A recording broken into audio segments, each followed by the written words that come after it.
হানজালা রাদিয়াল্লাহু আনহার বিখ্যাত ঘটনা। আমি এই কথাটা অনেক জায়গাতেই বলি। হানজালা বিখ্যাত একজন সাহাবী রাসূল। উহুদের যুদ্ধে হানজালা তিনি শহীদ হয়েছিলেন। তার শহীদ হওয়ার ঘটনা অনেক ডিটেল আছে। হানজালা একদিন মদিনার রাস্তা দিয়ে দৌড়তে দৌড়তে ছুটতে যাচ্ছে, দৌড়াচ্ছে, কান্নাকাটি করছে। আর আবু বকর রাদিয়াল্লাহু আনহু পিছন থেকে দেখছে যে হানজালা কাঁদাকাটি করছে। আবু বকর চিৎকার দিয়ে ডেকে বলছে, হানজালা কি হয়েছে তোমার? তুমি কান্না করছে কেন? কোথায় ছুটে চলছো তুমি?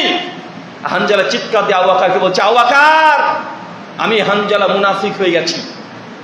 আবু বকর অবাক, হানজালা তুই বলো কি? তুই মুনাফিক হয়ে গেছো মানে? জি আবু বকর আমি মুনাফিক হয়ে গেছি। আবু বকর কারণ জানতে চাচ্ছে, কেন, কিভাবে? হানজালা তখন বলছে, আবু বকর যখন আমি নবীর মজলিসে বসি, যখন আল্লাহর নবীর সামনে আমি বসি, তিনি যখন কোরআনের আয়াতগুলো আমার সামনে পাঠ করেন, তিনি যখন তার জবান দিয়ে তার হাদিসগুলো আমার সামনে পাঠ করেন, তিনি যখন জান্নাত জাহান্নামের কথাগুলো শ্রবণ করান, তিনি যখন পরলৌকিক জীবন পরমার্থিক জীবনের কথা আমার সামনে বলেন, তখন আমার বারবার মনে হয় যে নবীর কাছ থেকে এই মসজিদ ত্যাগ করব না। মনে হয় নবীর সঙ্গে আমি থেকে যাই, এই মসজিদকে আমি ত্যাগ করব না, নবীর মজলিসে সর্বদা তার সঙ্গে থেকে যাই। কিন্তু যখন আমি আবারও মসজিদ থেকে বেরিয়ে চলে আসি, আল্লাহ নবীর কাছ থেকে বেরিয়ে যখন চলে আসি, দুনিয়াবী জীবনে চলে আসি, ছেলে মেয়ে স্ত্রী কন্যা পুত্র সন্তান ব্যবসা বাণিজ্য লেনদেন এইগুলো আমি আবার ভুলে যাই, তখন আমার আস্তে আস্তে ঈমানটা কমতে শুরু করে দেয়। আবু বকর আমি হানজালা মুনাফিক হয়ে গেছি। আবু বকর রাদিয়াল্লাহু আনহু তিনি তখন বলছেন যে, হানজালা তুমি কি বলছো? আমার তো একই অবস্থা। আরে আমি একই সমস্যার মধ্যে বিরাজ করছি। চিন্তা করতে পারছেন জবাব কে দিচ্ছে? আবু বকর খলিফায়ে আউয়াল, নবীজির শ্বশুর আম্মাজান আয়েশার পিতা, সিদ্দিক আকবর, ইসলামের প্রথম খলিফা, জান্নাতের সার্টিফিকেট পাস সাহাবীদের মধ্যে অন্যতম। সে বলছে, আবু বকর আমিও। আবু বকর নিজে বলছে, হানজালা আমিও তোমার মতো এই সমস্যার মধ্যে এখনো আছি।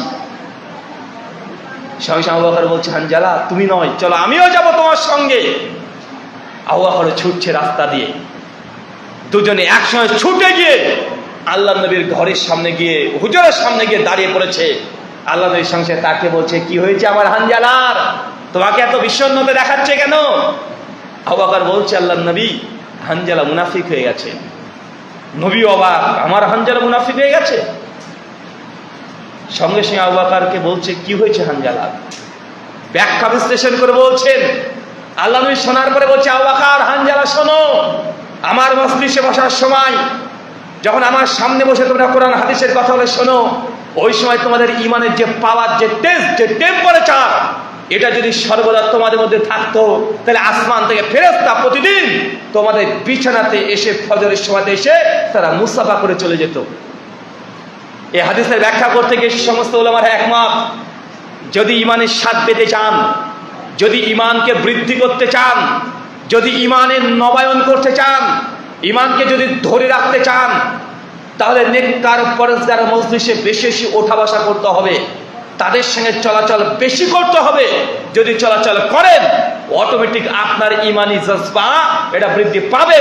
আজকে আপনার এই আলোচনার সভাতে যে কয়জন এসেছেন, আপনি পরীক্ষা করে দেখে নেবেন যে আপনার দ্বারা আজকে এই যে আলোচনা শুনলেন, আপনার এখন অন্ততপক্ষে গুনাহ বা পাপ করতে আপনার ভয় লাগবে বা ইতস্তত বোধ হবে। মনে করে দেখেন তো জুমার দিনের কথা, জুমার দিন আর অন্যান্য দিনের সঙ্গে তুলনা করে দেখেন।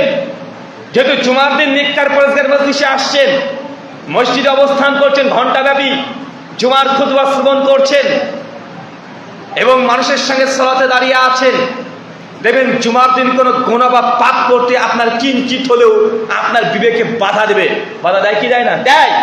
যারা সপ্তাহে একদিন শুধু জুমাতে আসেন, তারাও দেখবেন জুমার দিন আপনার হৃদয়ের মধ্যে একটা আলাদা আনন্দ, একটা ভালোবাসা, একটা ফুর্তি বিরাজ করছে। কেন?